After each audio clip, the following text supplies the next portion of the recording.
Let's talk about one of the favorite things that everybody seems to hate as a new shooter, and that's Mirage. How many people love Mirage here? Okay, no takers? Okay.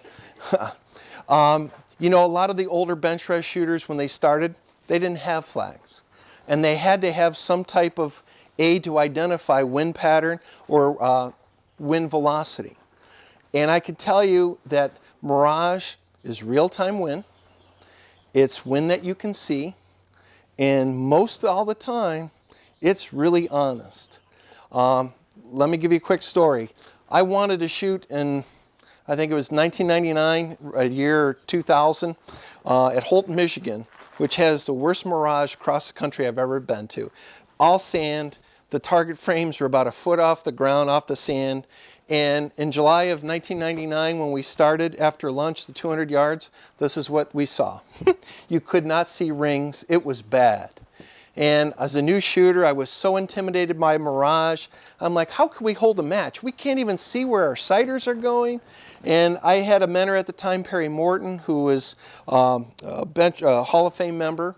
And he said, let me help you out. Let me tell you how to deal with Mirage. I said, okay. He says, when you have to shoot Mirage and you can't see the ring so well, you've got a target square, okay?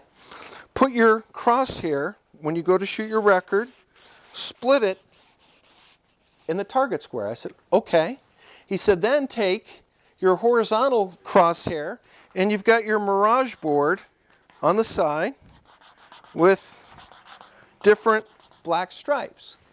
Take one of your black stripes of the Mirage board and run it through where your mothball is. So now you've got an aiming point using the sighter square and using the black Mirage stripe. I'm like, Perry, I won't be able to resolve smaller than an inch hold. He says, trust me.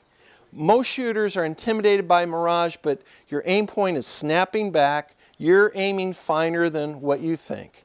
Long story short, that afternoon when we started, I'm like, all right, I'm going to try to use Perry's lessons. Here's the Mirage. We had a hard time seeing the target. And what you're going to see in Mirage is a sine wave. When the wind is slow, you're going to start seeing a sine wave of water in the air, okay? And that sine wave is big. It's showing a slow velocity of wind. When the wind picks up, that sine wave gets smaller and that river of light moves faster. This is showing more wind. And when there's a lot more wind, you'll see that sine wave get very small and it's really running fast. A good thing to do, especially at 200 yards on a hot day, don't put up flags. Practice, try to shoot groups by interpreting the sine wave of the Mirage. You'll be amazed with a little bit of practice what a great tool Mirage can be. Long story short, I had never shot a screamer group at 200 yards, which is 250 or smaller. And using Perry's technique that afternoon at Holton, I shot my group, and when I got done, it looked like this big blob, and I was shooting next to a couple friends, and I said, how big do you think my group was? Oh, 5 or 6. And I thought, wow, I really thought I was following Perry's advice and hitting that Mirage the same every time.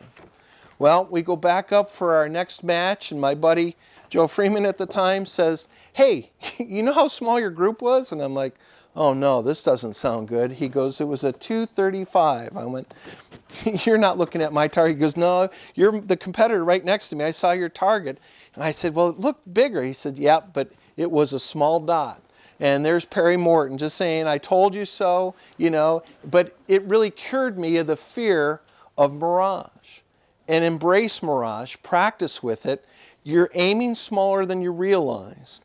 And it is a great tool that as you're starting a group, particularly at 200 yards, and you'll see the flags, maybe it's calm, very calm, and all of a sudden you look and you'll see the Mirage start to go the other way, but your flags are still showing, say, a red condition or green left or right. and you'll ignore the mirage warning of showing the reverse in that wind, and you pull the trigger, that bullet didn't follow that red flag, it backed up following that mirage. Again, mirage is real-time wind. The flags are great and they're honest as long as there's consistent wind. Where flags get you in trouble is when that wind is really stagnant. And here's another tip that you can use. If you come out to a match on Sunday at 200 yards, or in very light conditions, maybe later in the year, and the flags aren't moving, how do you know when to start your group if nothing's changing for the 7 minutes? You'll hear different people complain. Oh, my group's terrible. I had, this vertical or this blob. Here's where, when it's really calm, where mirage can help you a lot as a competitor.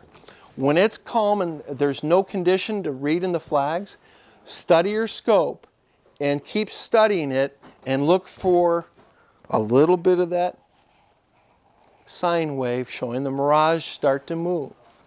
When I see that, as long as it's moving, I will start my group. Sometimes it'll stagnate and boil, and it'll move your sight picture without you knowing it, and you'll move your aim point with the sight picture.